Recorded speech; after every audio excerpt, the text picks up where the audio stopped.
across your Instagram randomly, and I was so inspired by your story, your journey to the South Island, your explorations around New Zealand with your van, and that whole thing. And I thought, I was just seeing this story unfold, and I thought, I really would love to know more about the person behind this and how you ended up there. So maybe tell us a little bit about yourself, please. Yeah, so a bit about myself. So I'm kind of like a multi-disciplinary creative. My day job is I'm a user experience designer, so I work in tech as my 9 to 5.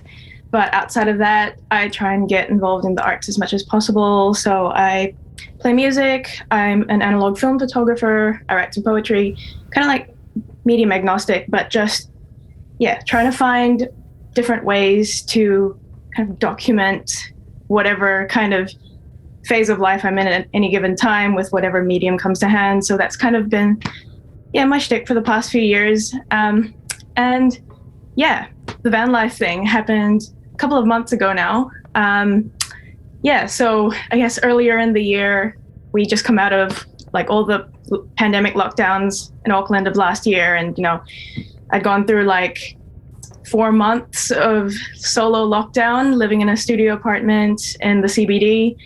And that was just very tough on the psyche to go through, like working also a day job that was getting me pretty burnt out and just very creatively unfulfilled. So off the back of that, I guess I just decided that what I needed most was the sense of agency back, to like reclaim a sense of living again, which I felt had been lacking for some time. And fast forward to the beginning of 2022, earlier this year, let's just say I had what we call the classic quarter life crisis. Everything felt like it was starting to fold around me. My living situation kind of crumbled. I ended up quitting from my 9 to 5 career job in a blaze of glory, I'd like to think of it as. It was pretty dramatic, actually. And just got to a point where it felt like I had just been on autopilot for so long. And my sense of why for like doing the things that I love to do, my writing, my music, had kind of just disappeared, and I felt quite listless with it all. So the van life thing, I'd done it once in the summer at the end of last year, and it was around about March or April of this year when I ended up quitting my job, and it was about to head into winter in New Zealand, but I thought, fuck it, I'm just gonna do it again, but this time without the kind of time parameters of, having to go on annual leave for my job and having to time box my travels, but literally just quit my job, had no plan, bought a one-way ticket to the South Island, and decided that was just what I was going to do. Kind of like hit a point in my personal life where I literally had nothing else to lose. So Murphy's Law, what goes like, it can only get better from here, essentially. So that was kind of the backstory to how I ended up vanning around for 2.5 months. And I felt like it really was that exercise in pure agency that I needed. And coming back to Auckland now to start a new gig, which I absolutely love, I felt like it really did give me that change of pace and change of scene, and like that spark back to give me an appreciation for what else is out there, what's possible, and what I can do as a creative and as a human. And there's so much more to it, but I guess that's what you guys are here for. Ask questions and have a chat about it. The spark. I love it. That's wow. I could just sort of tell from your voice, though, it seems like this has been quite a profound thing, and it's maybe a little bit difficult to really verbalize it. I feel like I've told this story so many times to the people I've met along the way, and the people that have asked about it when I've come back, and it feels like I'm still like internalizing the whole kind of transformation of it, and it takes on like a different lens each time I revisit it and tell the story again. And I guess my main takeaway was it showed me just different ways to connect again, like different ways to connect with my environment, with the people in it. And I guess if there's anything you want to know about how the whole like specifics of the van life went, or like feel free to ask any questions. I guess they'll help steer. I'd love to actually just touch on something that I think you just brushed over really quickly. You said you're a medium agnostic, and that is just such a fantastic phrase. Did you come up with that yourself, or was that something you picked up along the way? I would be cautious about calling it an original coinage, but I think it's the most truthful way of describing what I do, in the sense that I'm not really, as a creative, I can't really call myself purely a musician or purely a photographer, you know? And I guess the way I like to think of it is I just like to play with different forms of expression. And I find it freeing to be quite agnostic in terms of, what tools I use to do that. And traveling can be quite creative as well, right? So, I mean, you could add that to your quiver of medium agnostic bow.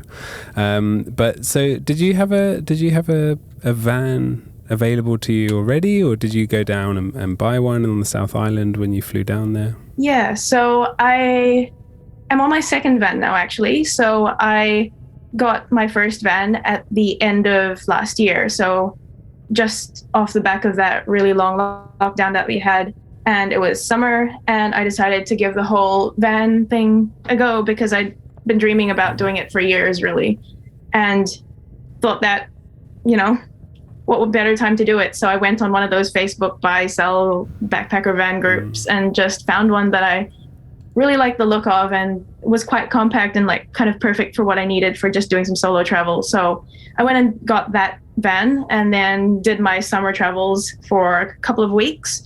And that was my first kind of trial of van life, going up and down the country. So I did Auckland down to Bluff and back up. So quite a stretch. That was my first kind of experience of it. And then it taught me what I actually needed out of like the setup and all the practicalities of it and everything. So when I quit my job and decided to do my longer kind of trip during the winter, I decided that I wanted to upgrade the van, and I sold that one off and got a new one that was a bit bigger and had like all of my things basically inside the van, whereas my first van had the kitchen out the back, which was great for the summer, but in winter I wanted something where I could basically have a house on wheels kind of set up, and kind of like what you have, and be able to do everything inside, especially if it was going to be like wet and raining most of the time, I wanted to just make it a kind of, self-contained haven where I didn't have to worry about just being exposed to the elements and all that. So it's a pretty cool setup. It's got a solar panel, which is the biggest perk, I reckon. I bet so many people ask you, like, do you have Wi-Fi?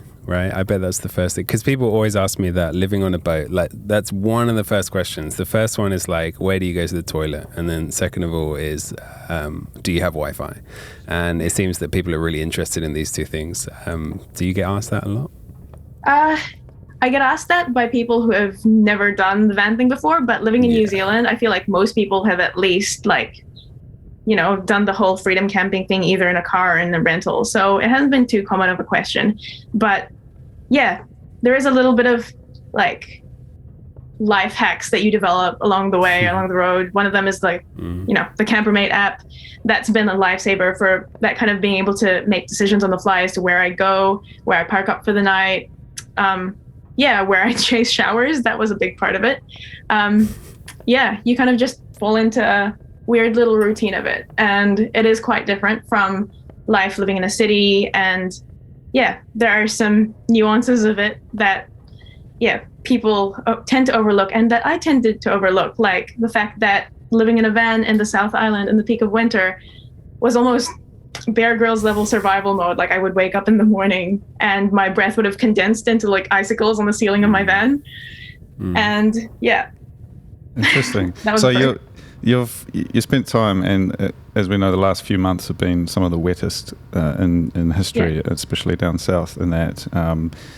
And so you spent this time away in the middle of nowhere, and now you've come back to Auckland, which is New Zealand's largest city. It's over 1 million people, 2 million people, something like that, right? And you're living there. You're back in the CBD. How have you found it to readjust to being back amongst the concrete jungle? To be honest, it was a bit of whiplash at first. Like, I pretty much drove up from where I was living in Queenstown and boosted it back up to Auckland in about 4 days. So going from being surrounded by like lakes and snowy mountains to suddenly moving into a flattened Parnell, which is like your little inner city fringe suburb, very yuppie, lots of like expensive cafes and, you know, rich people walking their dogs and just concrete everywhere. That was quite not only a change of pace, but a change of mindset, and kind of having to readjust to that like sense of time, almost by nature of being back in the city, having more boundaries around it again. I think that was the biggest readjustment for me. Like, being out there down in the South Island felt like really that tangible sense of agency. I could go where I wanted on my own time, and then being back in Auckland, no, it's a place that represents, to me at least, just kind of the rat race side of life, where I feel like none of my friends who are in Auckland actually like living here. It's a place where people feel like they have to be eat in order to earn money and to work a job. And I think that's what the time away traveling really helped me with, in terms of seeing a purpose again and coming back here. And yeah, being out down south, meeting the people that I did, living out of backpacker hostels, freedom camping, it kind of gave me a sense that that kind of freedom to roam is really this biggest source of personal fulfillment and inspiration to me. And when I was down south, I ended up actually having someone in Auckland talk to me about starting a new design job that actually felt like I could take it on and not feel like my soul was being sucked away, because I had a purpose for doing it now. I wanted to come back essentially to, work on my career, build up opportunities within the creative industries, so that in a year's time, once I've saved up the money that I kind of spent freedom camping without any other income, I want to save that back and do a longer term trip overseas. And just having that kind of goalpost in mind has kind of taken some of that returning to the grind feeling away from coming back to Auckland. And now it's very much a kind of purposeful sense of, I put myself in the place where I am in order to reach the next step of where I want to be. So long story short, escaped Auckland because I felt it was a depressing place, went down south, found the sense of agency again, found a future goal, and coming back to make it happen. Auckland is a place people feel they have to be. Interesting. I find that myself as well. I'm based in Wellington, and whenever I go to Auckland, I just feel this sense that it's a big city. People are, they're playing the game, they're playing the mask thing, and it reminds me a lot of other big cities I've been overseas. And there's other little parts of New Zealand where you can get away from kind of that a little bit. Did you grow up in Auckland, or? Yeah. So I actually grew up in Auckland when my parents and I moved here from the Philippines when I was 6 in 2003. And I've basically just been living here ever since, with this small little side trips to travel here and there, but never for longer than a couple of weeks at a time, up until I did the whole van life thing. That was kind of my big break from the city. So, So you moved here when you were 6 years old. And you grew up in Auckland, pretty much went to school there. Did you find that you were pushed or you were led into a direction in terms of your career and your study and that sort of thing, where you were sort of shepherded in a way towards that, or did you find that on your own? I don't think I ever felt particularly pushed towards a career or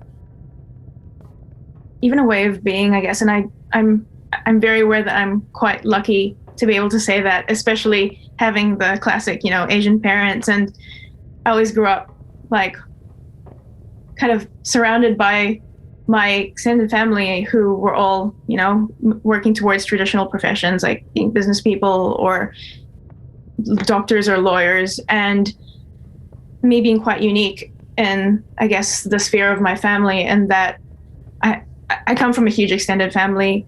I have something like 18 cousins on one side and 16 on the other, and they're all quite, I feel like they're all quite traditionally minded. Most of them are still in the Philippines. Yet I was kind of the one unique branch of the family in that myself and my parents, I'm an only child. We moved to New Zealand, pretty much the only ones out of our entire family that ended up making the move overseas.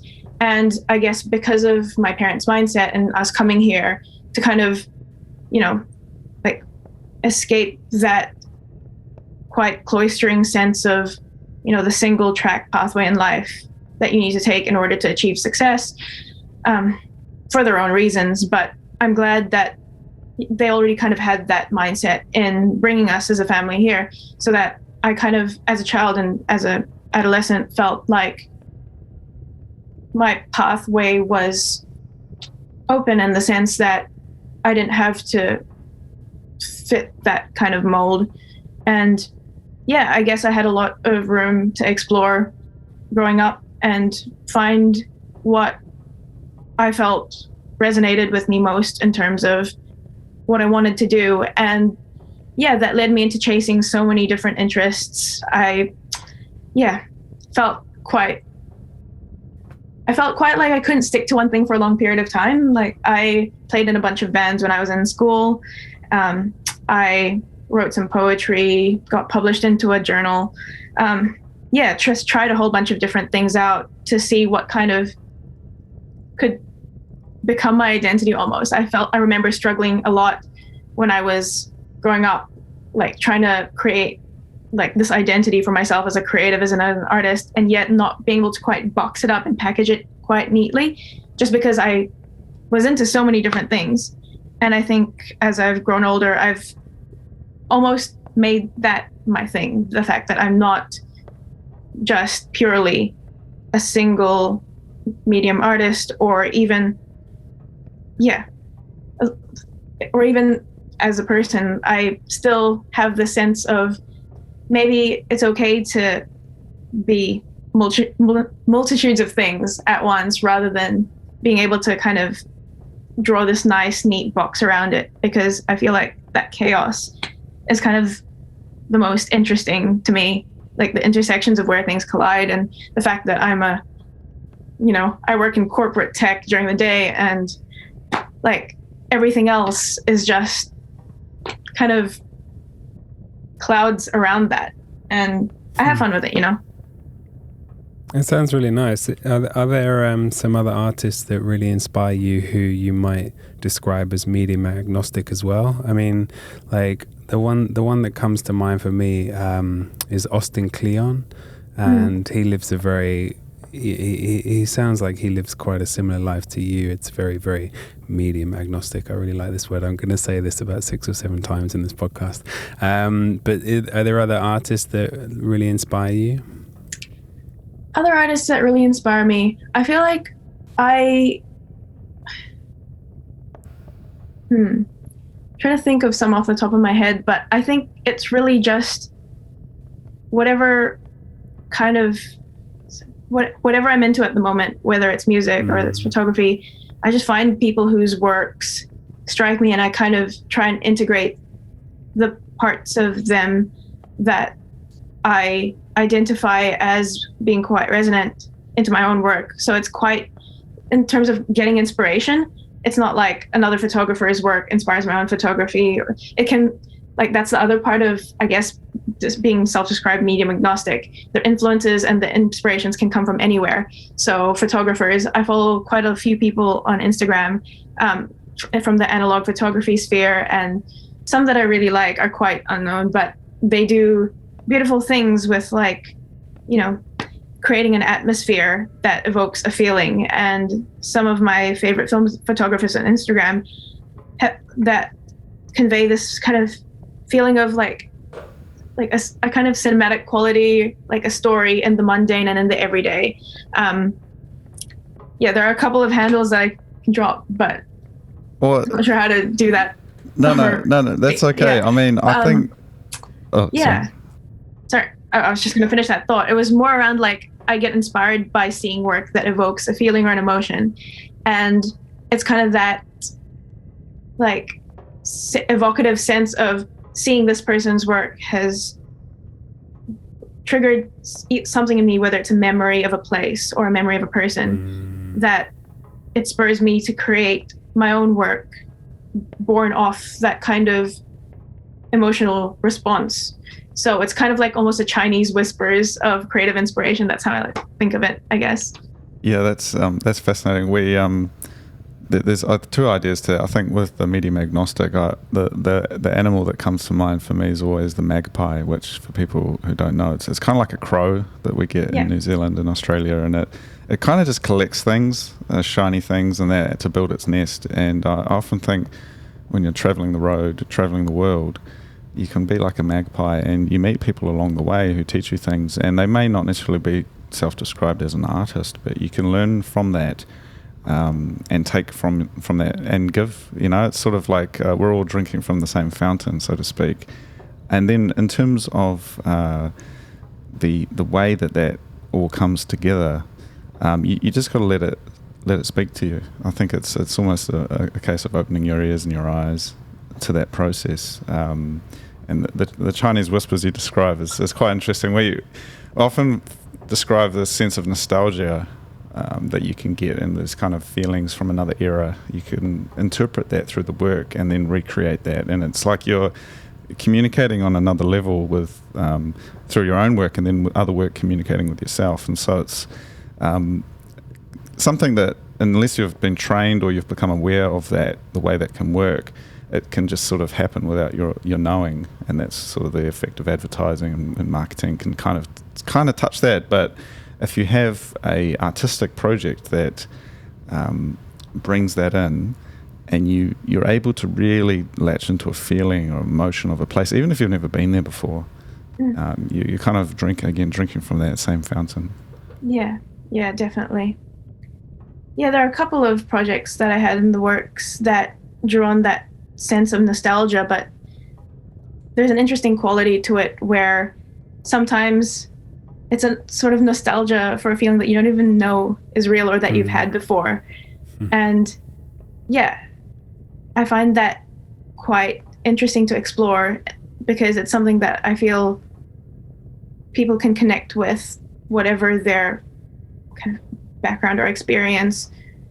And it's almost like it takes on a whole new life by that layer that people put over the top of it in their own perception.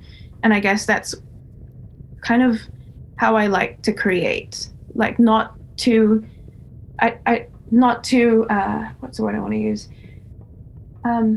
Not too literal. I don't want to really dictate like subject matter or anything in my poetry and my photography.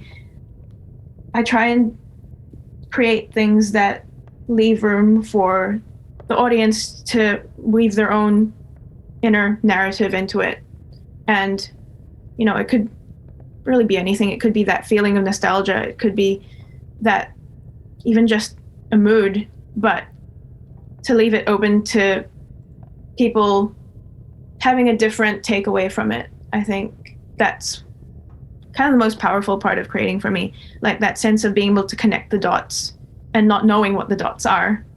Yeah, I really like that. There was one thing that you did that really actually inspired me, if I may. You were doing these little poems in the Notes app on your phone, and you take screenshots of it, and then you post that and you share that. And I actually did that myself as well. I was flying down south to Christchurch, and I could just see the Southern Alps through the window of the airplane early in the morning, and it was just sort of right after sunrise and that. And I just made some little notes about that, and I really thought, this is so beautiful. These mountains, they've been here forever. We're just kind of darting around on the outside. And I felt like that was a really positive way to engage with social media. And something Simon and I often talk about is there's these kind of dangers. We're walking along the knife edge of a mountain here, and if you fall down into the rabbit hole, you fall down the edge of the mountain of social media, it can become actually quite a negative thing. How have you balanced that as a young person working with social media, working with tech? How do you find the balance in your life with that sort of technology? Yeah, social media is quite an interesting one in the sense that, I obviously have my misgivings around just, the kind of attention economy and the way the algorithm so much dictates the kind of things that claim our attention and the advertising that we're exposed to and kind of the social pressures of being on social media. But the one thing I try and return to, I've had quite a few different social accounts over the years, some of which have gained a bit of traction and kind of, left me with that question of, oh shit, like what role does this play in my life? And I guess the answer that I made peace with is that it really is, I guess, just the immediacy of it and the kind of potential it has to, share the minutiae of your notes app poetry with whoever might be online at the time. There's this kind of chaos to it. I think that, the whole, you never know who's gonna engage with your content, kind of the same way that you just randomly found my notes app poetry screenshots on my stories, and the kind of transience of it. I can decide whether I post things on a story and just kind of have it on temporal display like that, or if I try and create longer form works and actually give them a longer term place to live. It's a freedom of it. It's the not letting it define what I create, but being able to play in the space of how do I want this to go out into the world. And social media, I guess, and Instagram specifically, I just find it the most open platform to do that. I've experimented with other things like I've put music on Bandcamp, I've put photography on Flickr and things like that. But the one thing that I miss, I guess, is the kind of universality of the possible audiences that my work goes out to, and a lot of the time, it's kind of like shouting into the void. You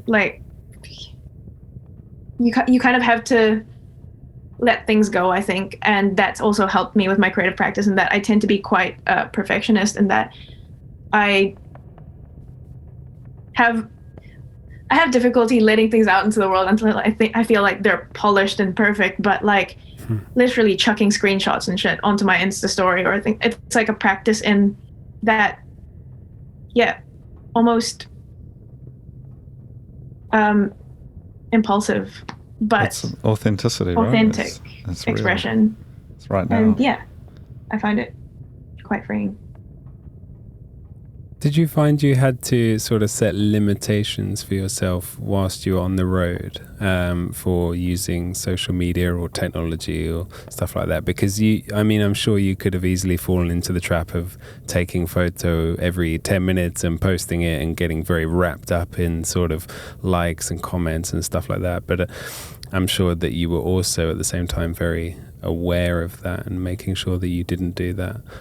So can you just talk about what kind of limitations you set for yourself, or was it just here's a poem, let's just chuck it out? To be honest, I feel like the road kind of put those limits in place for me, because being in New Zealand and not having cell coverage as soon as you get 30 minutes out of a town, there would be days at a time where I would have no kind of internet signal. I was just using mobile data the entire time I was traveling, basically. And if I was out somewhere freedom camping, which I tried to do as often as I could, oftentimes I wouldn't have signal for days. So it was pretty much that time to disengage from the need to constantly be posting on social media, but also I found those were the periods where I had the most creative flow, in the sense that, I was writing the most. I was perched up with my tripod out in the middle of the night, shooting astrophotography, and just being able to kind of revel in the time, just the stretches of time where I didn't feel an obligation to be present somewhere else. Like where I was the only place I was. And yeah, the kind of social media aspect would naturally come back once I hit a town and I was back in Signal and all the notifications started pouring in, people asking me where I'd been. And so then it'd be like, okay, yeah, here's the spam. But yeah, it was a nice cadence of periods of isolation and being, off the grid in every sense, and then coming back sporadically and just kind of like peeking my head back into the doorway of what's going on in the online world. And then, do you feel that that pull of social media a bit more now that you're back in sort of, you're back in work mode and living in Auckland? Yes and no. I definitely was a lot more prolific on social media while I was out on the road because, I felt like there were just so many things of beauty that I saw that I wanted to share, and like things were happening every day. And another facet to it was that I just wanted to like document as much of the journey as possible because I knew I had the foresight that, when I did eventually return to the city and, resume the normal 9-to-5 existence, like that, the memories of just that way of living and of being, of having, pure agency over each day, that's something that I wanted to keep with me and take with me. So it was almost like the sharing and the documenting was just as much for, sharing to an audience and sharing my art as it was a way for me to like preserve that sense that it had taken me so long to find again. And I just wanted to, I guess, remember the feeling of it more than anything through these little snippets, through, the photos I would take out of the window of my van when I'd wake up in the morning, parked up somewhere different, to like the random shit that would happen, like locking my keys in my van 3 times somehow in the span of 3 weeks. It's just like all the minutiae of it that I wanted to carry with me. And Instagram has this nice little story archive feature that like lets you view your calendar and see whatever you posted on that day. So it was also like a kind of timeline for me to look back on.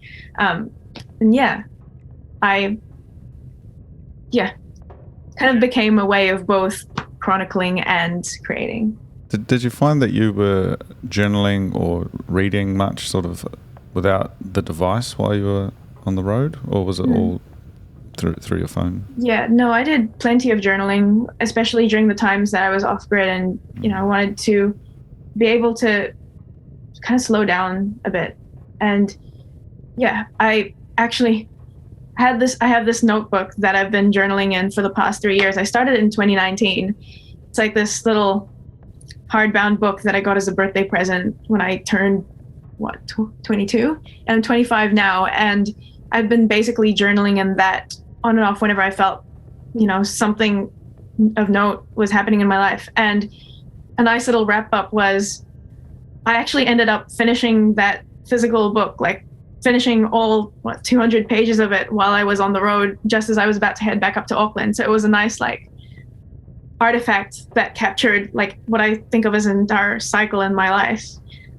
Just nice. I thought that was a nice kind of metaphor that I literally wrote in the last page of that journal 2 days before I started the trek back up to Auckland. And stopped by a little town on my way back up and bought a new journal to start the next chapter with, and it was quite satisfying. I really like that. It's I think we think in quite linear time frames, right? We have these days and years and cycles that are quite bound by time boxed, I think was the word you used. But I think it's very interesting to think about the larger developments within ourselves as we go through different life cycles. And it sounds like maybe that's something that's happened here, where you've gone from one cycle to another, and there's these signs and symbols that might not seem like much to someone from on the outside, but they're actually quite important. And as you go through these moments, you realize actually that was a whole period of my life that I've kind of somewhat finished, and I'm moving in or evolving into a new one, sort of like the way insects are able to sort of shed their skin and their shell and sort of they leave behind that sort of image of what they were, and then they emerge as something new. So there's kind of something quite cyclic, quite organic about going through that process as a person, and kind of leaving behind these aspects of what you were. It's not something to be, it's not negative or anything like that. It's simply what was. And artifacts, as you say, that's something very human about that. We leave these things behind in journals and notes, old photographs. That's quite beautiful. Yeah, definitely. And reading, I think the interesting part is like reading through that journal. It has 3 years of just thoughts and musings in it, and just seeing the progression of the things that I used to write about, 3 years ago, the way I wrote about them, the format, even my handwriting changed so much. And yeah, it's almost like as an artifact, it's like that way of making time material. I think that's a central theme in like all of my creative work. Like I really find it interesting to tie a piece only to a certain moment in time and let it be what it is, not looking to the past and not looking to the future, but just purely what is happening now, what are the themes, what are the connections, and letting that stand unto itself, because then tomorrow there'll be a new form of that. And then it's that kind of like linear march through thoughts and ideas and themes that over time forms this body of like just a story. It's just a narrative. And yeah, I find that incredibly challenging, actually, because when there's a temptation to create like a series of works that go on over time, and it's a little bit of a pressure in that sense. Whenever I've tried to create longer form works that I work on for a period of time, there's a distraction. I start doing something else captures my interest, and the original piece never really goes anywhere. So I think having that mindset of like whatever I create is purely for the now, for where I am now, and letting it stand as is, that has been quite liberating as a practice. And yeah, journaling, I think that's quite a nice metaphor for lots of things that capture a certain point in time, like combining into this bigger kind of artifact or body that more than anything just shows that journey, as you're talking about, the like evolution, rather than any sort of single piece. And yeah. I'd really like to go back and touch on something you talked a little bit ago. You said that you have nostalgia for places where you haven't even lived or even been in some cases, right? So this is, I laughed a little bit when you said it because I really resonated with that, and it's something that I've talked about in the podcast before. Like I sort of feel like a nostalgia for America. And when I think about America, I sort of feel like I've lived there before, even though I never have, and I've only visited for a very short time.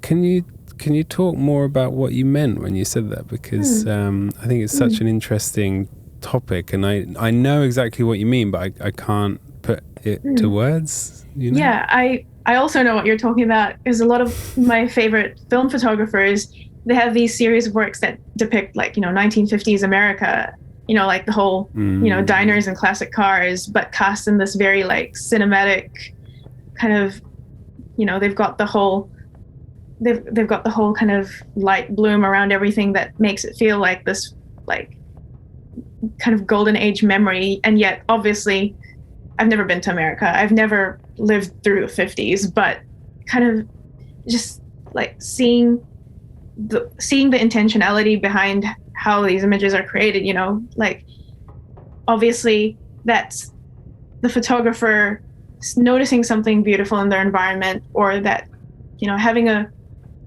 having a connection to a feeling that it's evoked in them, and then creating a tangible document of that in the form of a photograph.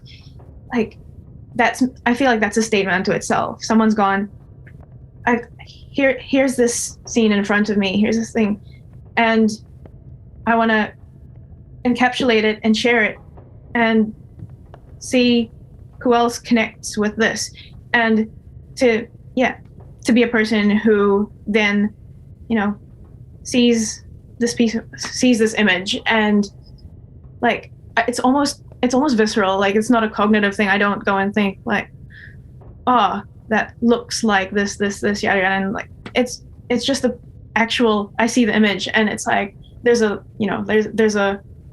warmth, there's a wistfulness, there's like it almost brings up feelings of like my own, like, young memories of my younger self. And like I think the feeling is one of something like a sense of contentment, almost, in knowing that like there are places of beauty that have existed in the past of my memory, and that I can like draw upon and harness when I look, when I see art, when I listen to music, when I go places. It's that continuity again of the story, the fact that something so kind of out of the realm of my own experience, like places I've never been, people I've never met, and that can yet still evoke those feelings of familiarity and comfort of there having been a story. Yeah, I find that to be the kind of warm nostalgia behind a lot of the work that I enjoy. And so if you think about your nostalgia in general, is it a nostalgia for the Philippines, or is it nostalgia for New Zealand? Not at all. I felt like I wasn't even a sentient person when I left the Philippines. New Zealand is definitely home. But I think the nostalgia is much more for, again, kind of like a time of life. I like to think of them as eras where the way I looked at the world was quite different to how I might look at it now. And like the people that were in my life and the places that, my life revolved around, like I remember the streets I walked to go to my primary school, the kind of afternoons, like sitting and chatting with my friends, waiting for our parents to pick us up when we were 9 or 10, and then moving into the high school years and what it felt like to go through all the kind of social adjustments then, and trying to craft an identity through all these different means, and like the type of music that I would listen to then.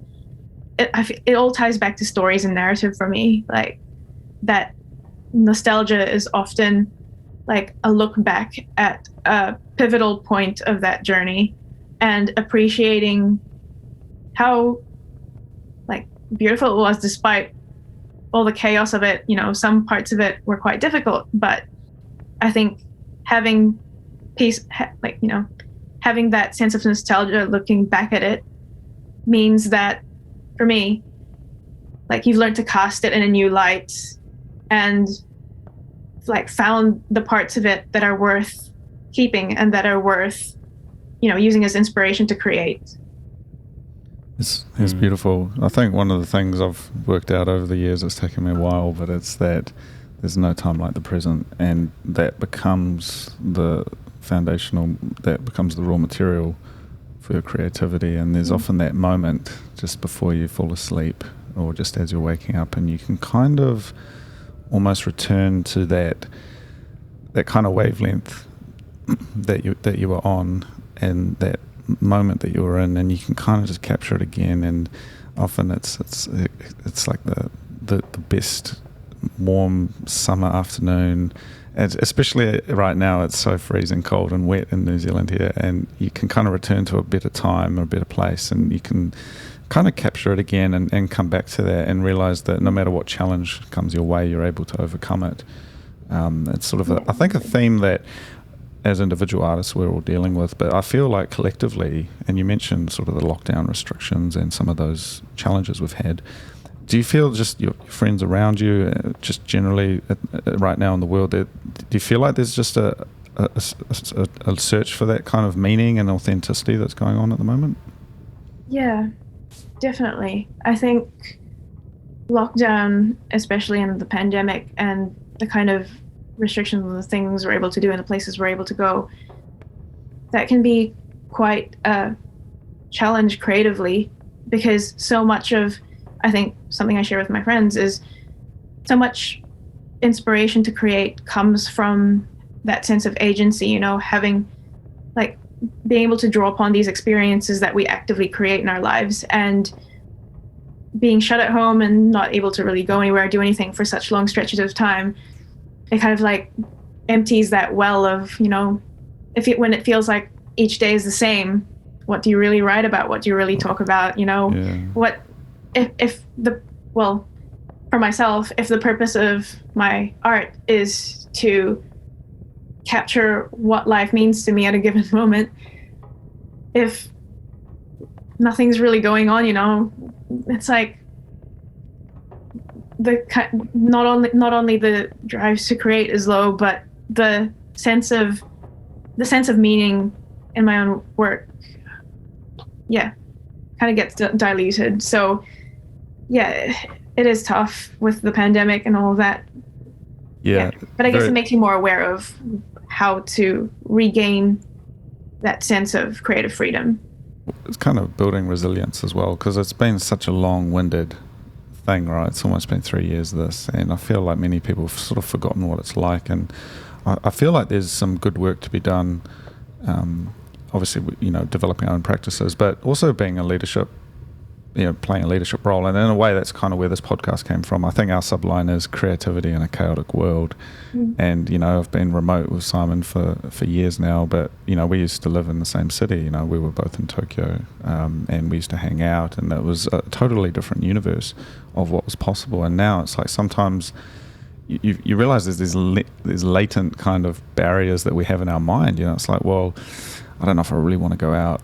Even though I want to go out and do something, it's like, oh man, it's going to be, you know, difficult. You know, it's not going to be the same as it was, and you kind of put up these barriers. And I feel like collectively, there's actually a lot of work to be done, and in a positive sense, to kind of deconstruct the, I guess, the emergency, the kind of the fear. Is probably the better way of looking at it, that fear system that has been built up in people's minds over the last few years. And so if I leave the house without my mask on, I'm going to die from COVID, is literally a thing that I think maybe isn't something that can be verbalized. And it sounds quite absurd when you say it, but that function is running in people's minds. And so just because they've been exposed to that through media and just different ways of looking at it. And so I think having that slowly melt away and evaporate is a process that we're all taking part in as artists, and saying, well, actually, it's okay to go out and use this as energy to, you know, come out of whatever you were doing before. You know, this is kind of shaking it out of you, like shaking out the snow globe. You know, go and explore, and it kind of could be there's an opportunity, I feel, for a collective kind of reconnection with authenticity, with work, with purpose, that maybe we had lost kind of coming into it, and maybe this is almost exactly what we needed, if you know what I mean. Yeah. Something that I noted was quite a shift for me going through, you know, 2021, which half of that year was a write-off in terms of New Zealand having 4 different lockdowns. But I think as an artist, I evolved in the sense that, you know, like when I felt like I was in a rut, it was because I wasn't putting things up. I wasn't making products, you know, I wasn't like, I was doing a lot of little things while I was sat at home.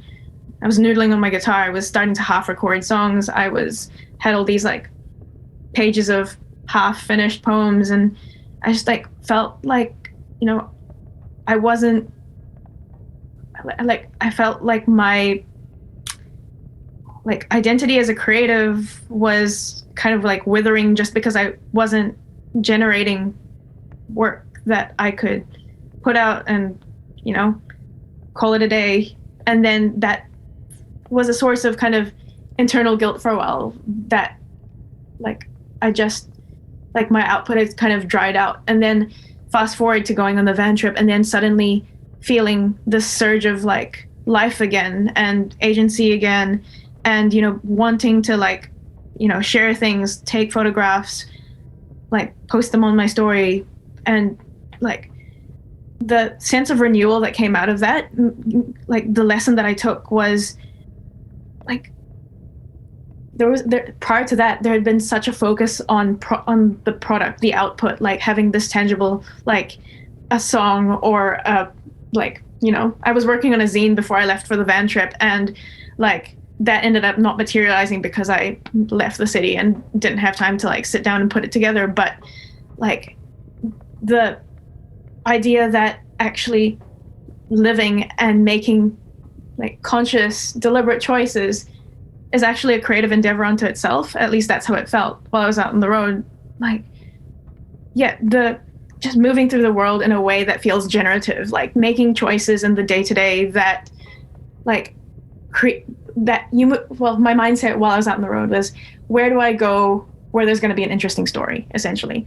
And it was like that complete opening to the chaos of it all.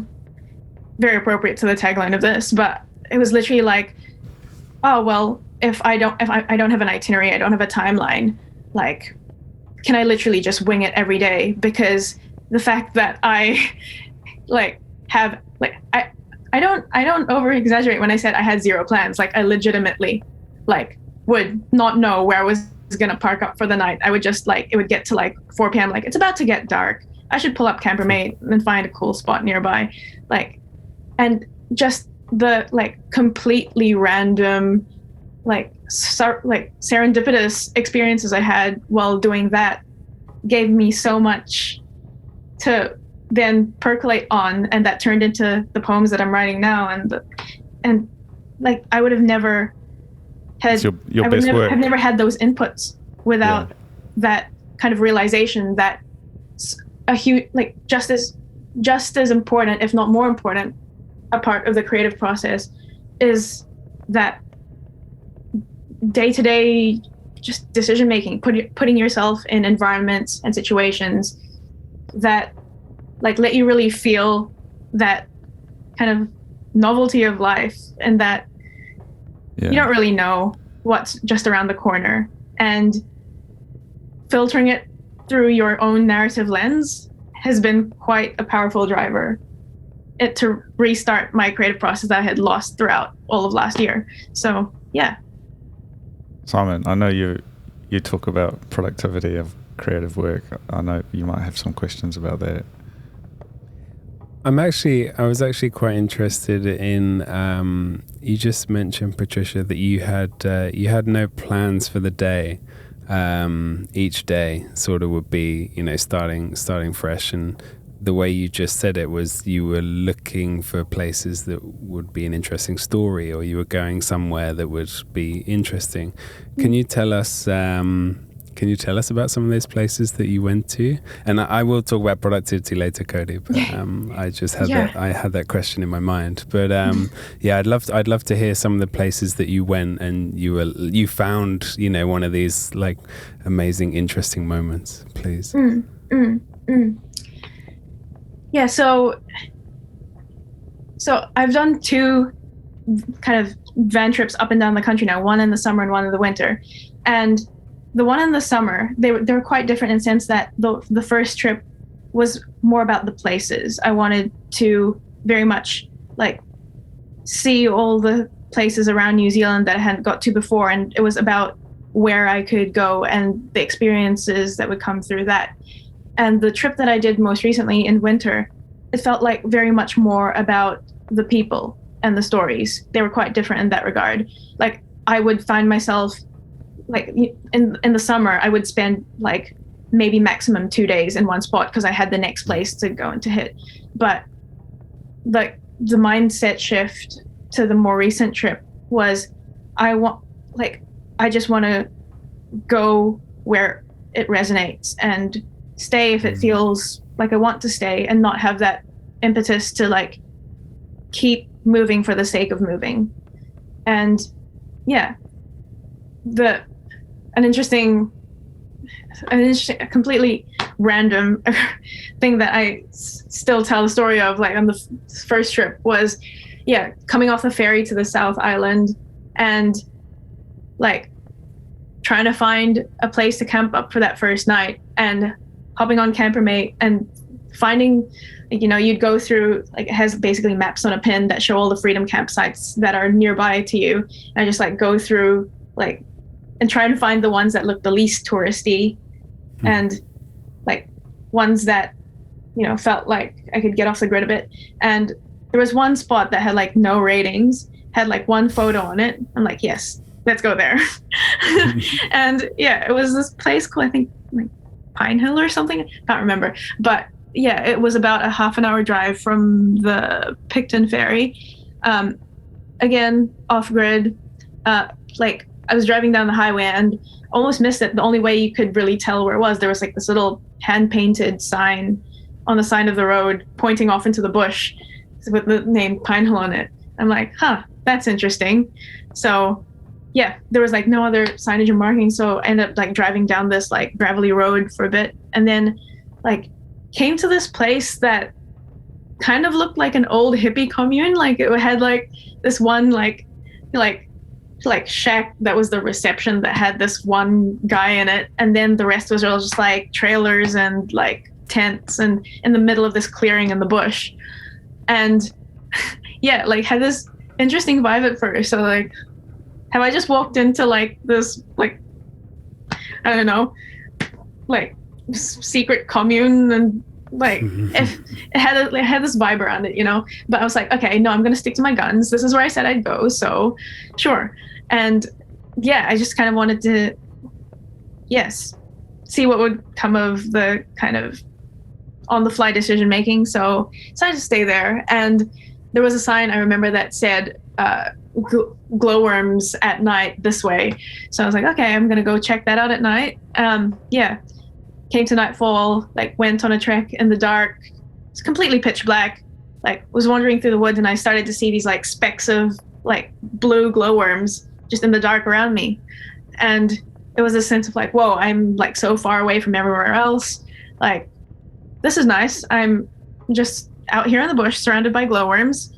And like, I started hearing these voices out in the bush in the distance, and like sounded like there were a group of people sitting nearby. And I'm like, oh God, is this where I die? It was like the middle of the night. And then I heard this voice go, hello, we're just sitting around here swapping life stories and smoking a joint. Do you want to come join us? And I couldn't see like where anyone was, or like I was just like, okay, sure. Again, like in keeping with like, okay, don't know what's going on, but we'll go with it. And so ended up hanging out with this group of strangers sitting in the dark in the bush, surrounded by glowworms, and just like ended up having these amazing conversations. Like we would just literally talk about the places we had been. We were all just kind of travelers who had somehow found our way there.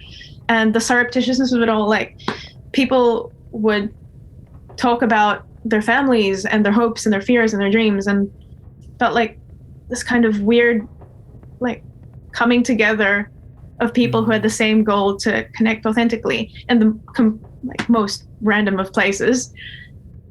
And like at some point it got pretty late. People decided, okay, let's call it a night, let's head back to camp. And like it felt like a fever dream the next day, because like we never saw each other's faces. It was pitch black at night, and kind of all walked around the next day wondering who we had spoken to. And it was just a very odd experience that like I remember like thinking about it later, and it was actually the inspiration for a couple of pieces that I wrote, and thinking, stories like that and experiences like that and meeting these people would have never happened without that kind of opening up to the chaos of it all, like not having a plan, just going with like where interest takes you, and pushing past discomforts, and like trusting in your trusting in your own capabilities to kind of navigate whatever situation the road throws at you. It all kind of comes together to like creating these moments that are worth remembering and worth preserving. Even if you think you're about to be murdered, absolutely. Go with the flow. Yeah, there were a couple of Blair Witch Project-y moments in there, but yeah. I mean, that's beautiful. Can't have a good story without a little bit of tension, right? No, I mean, everyone sort of came together in a way. It's like you were all on the same wavelength. You know, you'd all found the place with zero ratings in one photo. You'd all come in probably in the middle of winter, and you had all decided to go out and see the glowworms late at night. It's like you were fated to meet each other, and so the fear of, you know, it can be a bit scary in the dark. You know, everyone thinks that, and that's fine. But you know straight away that it's actually going to be okay because it's only yourself, and you meet these people and you share stories, and you're really sharing yourself with them, and they're sharing a bit of themselves with you, and then the next day it's like, well, that's what I came here for.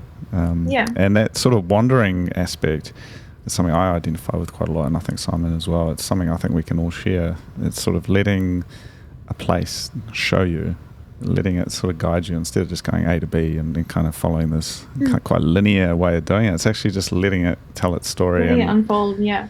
And that's, I think, a foundational creative practice. You know, it's something you got to do. You got to get out and find those raw materials and let them speak to you.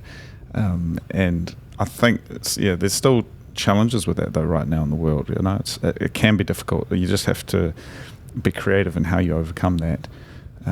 To get out, whether it's just within New Zealand or traveling globally. You know, getting out of what is kind of a routine and kind of making new tracks.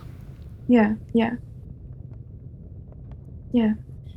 It's interesting that kind of authenticity and that openness of sharing I found was so natural out on the road, you know, the people you'd meet, because by nature of all being, you know, travelers and literally having that mindset of this is why we're here, to collect these experiences and these stories and these memories.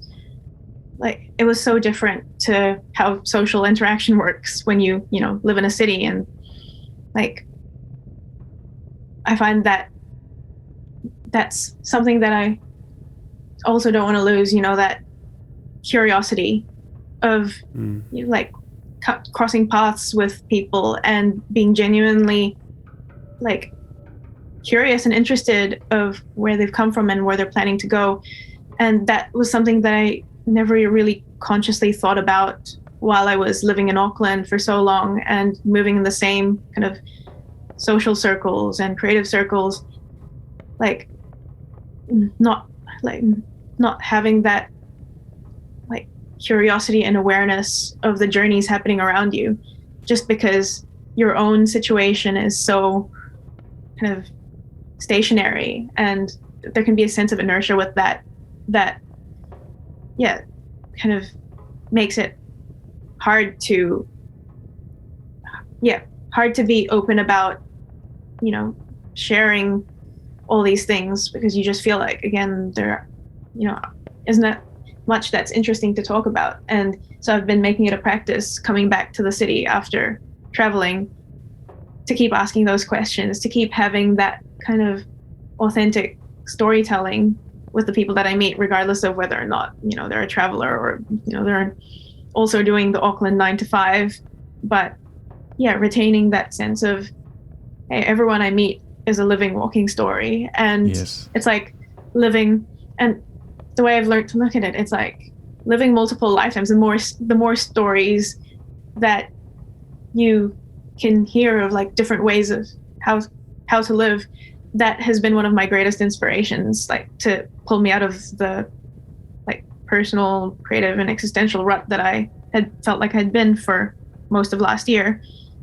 Like, even though my own life may have felt like it wasn't moving for a while, just getting to cross paths with these people, other people who like, whose lives are so different in trajectory and in atmosphere from your own, that it like broadens your sense of what's possible in the world. You know, like you realize that there are 1,000 ways of living a creative and rich and fulfilling life.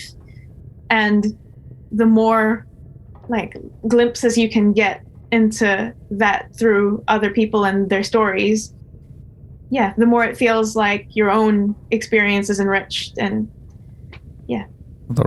everyone's a character in each other's lives, right? And I think you can, even in the city, you can look into someone's eyes and you can really just feel a moment, a connection. And sometimes you can see that people are trying to avert their gaze. They're trying to stay on the straight and narrow, and that's fine. That's where they can be.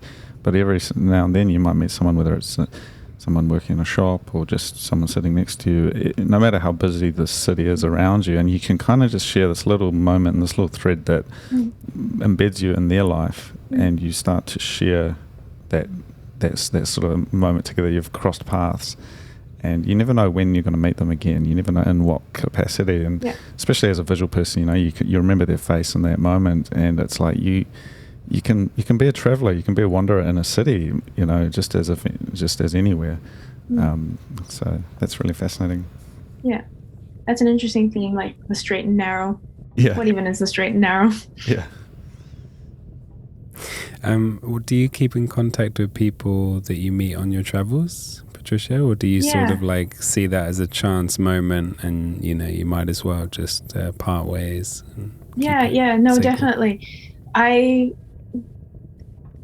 Given the style of the first trip that I did, that was like moving from place to place each day, like I would meet people, but it would be quite transient and quite fleeting, just because we just didn't have any sort of length of time in which to create that kind of friendship that would allow us to keep track of each other and be on each other's like continued journeys. But the second time around, when I had the mindset of just going where it felt like it resonated and staying if I felt like it, I actually ended up like having no plan, having a friend who was staying at a backpacker hostel down in Queenstown, who was like, hey, come hang out. So I was like, okay, I have nothing else to do, so sure. And I only planned to like stay there for a like week to go, you know, visit an old friend.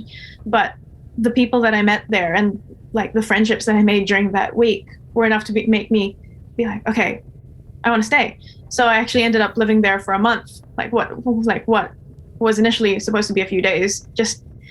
I ended up feeling like it almost became a second home just because of the people. And like a lot of the people at the hostel were long-termers who had been like staying through all of the COVID lockdowns just because, you know, there wasn't anywhere else to go. So it felt like this it was quite unique in that it felt more like a giant flat, you know, with like 20 people who all knew each other, and kind of falling into that little community. I felt like I made some of the best friends that I've met, you know, like it was this unique combination of the sense of all being like either backpackers or travelers and being really open to one another's stories, and like without the kind of sense of judgment of status or whatever else that often comes with, you know, networking in a city. It was like this huge motley crew of us coming together for like living together in this hostel on the like side of Queenstown, and like you meet friends. Like I made friends from all over the world, and I definitely do still keep in touch with them. And living together for a month, you know, like the kind of experiences that you have, again, some completely random, like we'd go op shopping for secondhand ski gear on a lazy day, and we'd go for a random spontaneous drive to Arrowtown just because the weather was nice. And it was such a powerful thing that bonded us together. I think the fact that we all shared like this active creation of experiences with and for one another. I think even though I know the strength of the friendships I made during that time felt just as much, if not more potent than the friendships that I've formed over years living in Auckland, because they made you feel so alive. Yeah. I think there's just one thing that I've sort of taken away from this conversation is like you talk about the time boxing, and I really feel like that's actually a big thing, right? Is, if you meet with someone, you get an hour or an hour and a half, or it's kind of like these little like moments, but it's not the same as, say, look, I'm just going to go, and it doesn't matter, tomorrow we haven't got anything to do and nowhere to be, and we can just go. And I've kind of remembering back to times when it's like, yeah, we can just wander the night and go and end up where we may, and that allows it to become a bit more potent. Whereas when you've only got those little hours, it's like it can never quite stick the same, and it's always like you're just these acquaintances, it's not the same as having that kind of freedom to just choose and to just go. Yeah, not to discount the value of those fleeting encounters. I feel like they give you something unique as well. But I think in terms of like these connections that feel meaningful and lasting often come about from sharing those experiences, sharing that kind of serendipity of places you go and things that you do. And it's almost like it's like a collaboration. Again, if we think of like living as a creative endeavor, like doing things as a form of gathering input, doing that with other people, and it's like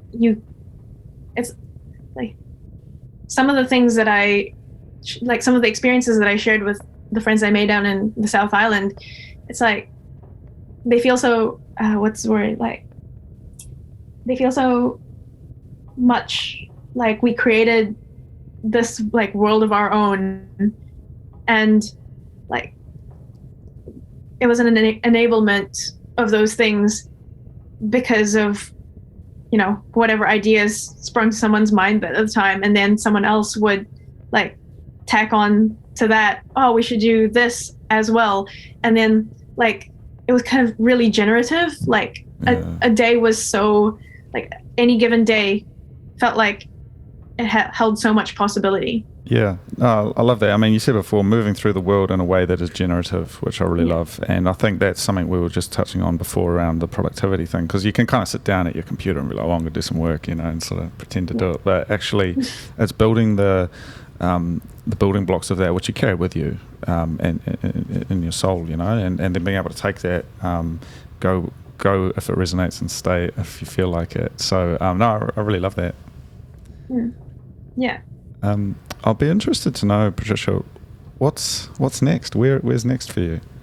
Actually, I never thought I'd say it, but I'm actually enjoying being back in Auckland right now, just because, like, it feels like such a triumph, to come back to a place that was once a like manifestation of my creative rut and my existential dread, and yet find a new kind of joy in it. And it's, I guess, coming to work in a new place where I find the people really creative and inspiring. And, like when I came back to Auckland from the van trip, I was like, okay, I'm just here for as long as it takes to save up the money I need to go backpack overseas for a year.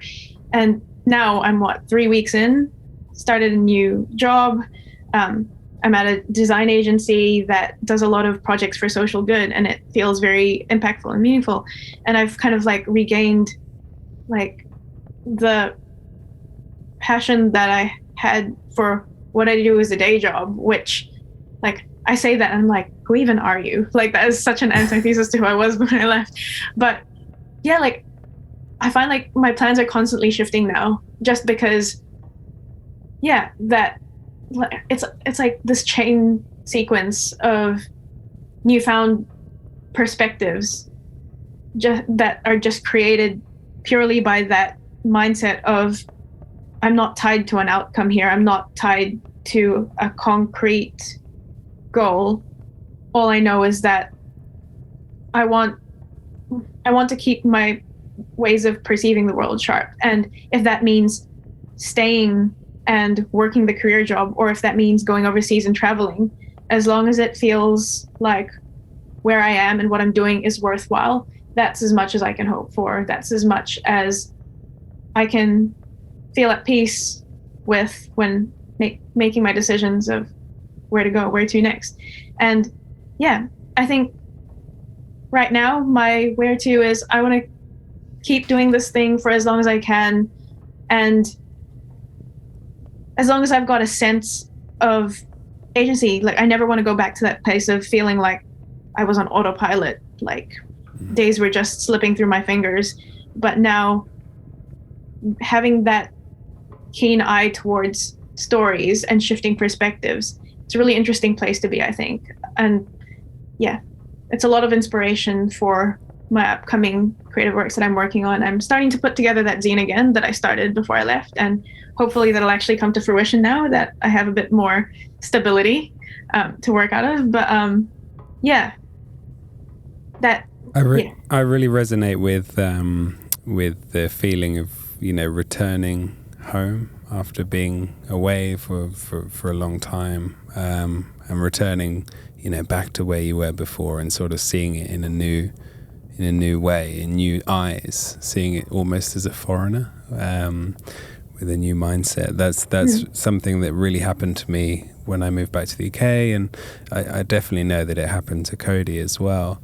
And I think, you know, it is amazing when that happens and you can sort of, like Cody said earlier, shed the skin from before. And it sounds like you've got this compass and this guide that is sort of guiding you away from living life in autopilot, as you say. So it's really nice for you to hold on to that now that you've moved back.